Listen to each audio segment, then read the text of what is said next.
27 tapisseries d'Aubusson suspendues dans la chapelle Saint-Louis de Poitiers.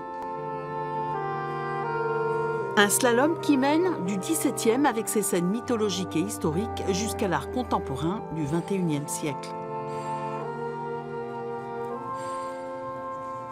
Le point fort, il est dans la relation très forte dans la tapisserie entre un artiste et un artisan. Voilà. Il y a un artiste qui fait une image et un artisan qui l'interprète et qui la réalise. L'artisan, aujourd'hui, c'est Océane. Elle a appris le métier de lissière il y a 7 ans. Elle travaille à l'envers, couleur par couleur et forme par forme, en faisant passer la flûte de laine entre les fils de chêne grâce à ses pédales. Un savoir-faire qui date du XVIIe siècle, lorsqu'Aubusson devient manufacture royale. La tapisserie terminée, c'est la tombée de métier, un événement. On compte en moyenne 1 mètre carré par mois pour réaliser une tapisserie.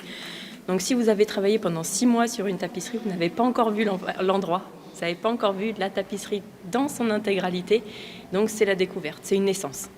Après, vous avez toujours l'astuce du miroir que vous pouvez passer entre le carton et votre tapisserie quand vous travaillez pour voir si vous avez fait une erreur ou pas. Mais c'est vrai que des erreurs, il y en aura toujours. Le seul avantage, c'est que normalement, vous ne les verrez pas. Uniquement les lissiers pourront voir s'il y a des erreurs ou pas.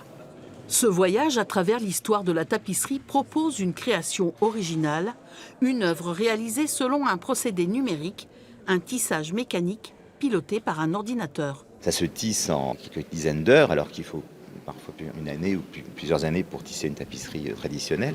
Mais là n'est pas vraiment la question. C'est vraiment l'idée de trouver aussi d'autres dispositifs, d'aller dans l'innovation et aussi de pouvoir travailler avec des artistes. Cette exposition est visible jusqu'au 22 septembre prochain.